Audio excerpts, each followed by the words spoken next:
she's very strong, tough woman who knows exactly what she wants, knows exactly how to get it, and is kind of the den mother of all these girls, takes them under her wing and shows them the ropes so they too can benefit from her wisdom. And also, I just feel like she also is one of these people who has figured out the game. She knows how it's played at this level, and she's not going to be taken advantage of.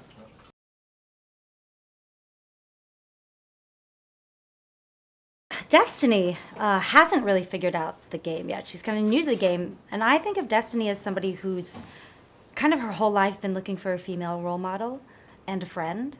And that's sort of what she finds in Ramona's character.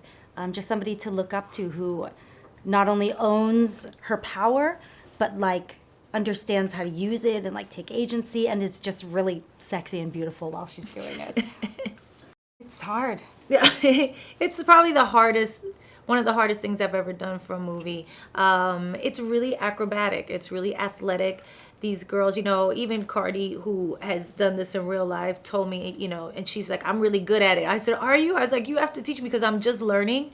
And she was like, it took years. Yeah, it takes years to kind of really get good at pole dancing. And I had this girl who worked at Cirque du Soleil, Joanna, and she, was trying to like give me the crash course because I had to look like I had been doing it for years. Ramona is like the OG.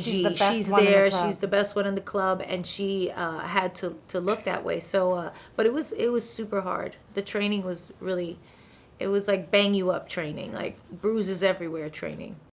Yes, but also I think because I think we don't see a lot of these stories, but I think what this movie does is it's more like a humanizing story because these girls do objectively bad things. So we're not saying like drug men and steal from them. Right. Everybody's obviously complex. When they see Goodfellas, we're not saying join the mafia. When you do Boogie Nights, you're not saying, hey, the porn industry is great, just go into it. No, we're saying this is a slice of life. There are humans underneath this. And so I think in that sense, we're humanizing women who haven't been humanized in pop culture before. And in that sense, I think it's very empowering for people to actually just be seen as people. Yeah, I mean, to have a movie that's produced by women, written by a woman, directed by a woman, starring all women, that in itself is empowering. And we're telling the story of some very interesting characters who are women. And I think, like she said, in that sense, it is very empowering. I think Lorene very quietly knew exactly what she wanted, and she didn't impose so much. She's not one of these directors who's like yelling things out, or it has to be like this or it has to be like that. We all came with our ideas of who these characters were. She put it on the page. We interpreted it and did our job as actors, and she kind of let us do our jobs. She did. Like I said, kind of quietly knowing the whole time how she was going to tell the story. And so long as we didn't step too far out of bounds, I mean, which I don't think any of us did. I mean, we played around. Yeah. She let us play. Yeah, and we did. We played a lot, actually. Yeah. Mercedes seemed fun. I liked her because, well, she was created for the movie and she didn't really exist. So I thought that was cool, that the director and writer, same person, saw fit a place for her. And also that they're going through so much drama and dark stuff and dark situations, but she brings kind of like a lightness to it, a groundedness to it with her commentary, and I thought it would be fun to play a character like that. She's quite young. She's the baby of the group, and she's a little naive and kind of wandering, not really sure what she wants, where she's going towards the beginning, and Ramona takes her under her wings and maybe leads her on a path to darkness, but at least she has her sisters, and I think she was looking for a family in these girls, and that's what she got. And that's how she kind of got swept up in all of that. Well, Lily and I were dying for a little poem. We were like, hey, I'm ready for it. But it wasn't necessary for our characters. We did a class anyway, and that was fun. But most of everything else was being flirty, and dancing a little bit, which was fun. We had to just do a little dancing for the men that were half conscious watching us. But we both took our first lesson together for pole dancing, and then we each had our own individual lesson, I think, and it was fun. It was more so just for the experience of it rather than to see it in the movie, although we would have been down. Okay. I mean, it depends on how you look at it. I felt moments of it were very empowering, even if you just look at it from the fact that women, it's done by women, produced by women, directed by women, written by women, starring women. That in itself is empowering. And then in terms of the story, it's empowering too, because though you may not like what the women are doing, you like the fact that they're trying to take control over their lives and their situation, and they're not choosing to be victims. That quality is empowering. Yes.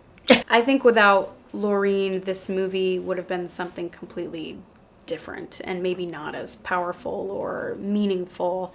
I think she's the heart of this, and she's the reason why it works, and that it's a story about women and not a story about strippers. Period. I thought it was a world that we haven't often seen, at least not from the dancers' perspectives. There's been a scene in a strip club in about every single TV show and movie ever, but so few have been told from their side of the story. And so I was really excited to walk in their shoes. I was excited to talk about themes and things that they deal with, and but also, you know, open it up to kind of what we all deal with, and the value system, and that's a little broken, what we're valued for, men and women, and how the rules of the club are kind of the rules of the world. Oh, I really wanted to make sure that this movie was as authentic as possible, so I did a ton of research and went to a lot of strip clubs and spoke to a lot of strippers, former strippers, talked about the 2008 financial crisis and what a giant impact it had on their industry. Of course, it had an impact on everybody, but how that changed for them, what $20 meant to them after that. And so, yeah, it was a really extensive deep dive into the world, and so I wanted to make sure that it was as authentic as possible. Yes, I mean the Janet song was written into the script. It actually said Janet Jackson voiceover. This is a story about control. It is a story about control, and control is kind of a theme that runs throughout. I think it's something that Destiny's dealing with in her own life. I think it's something we're all kind of dealing with, you know, a sense of feeling out of control, and sometimes Ramona's in control, sometimes Ramona's behind the wheel and it feels safe, sometimes she's behind the wheel and it doesn't feel safe. So there are moments that we feel like we're in the passenger seat, and moments where we feel like we have our hands on the wheel.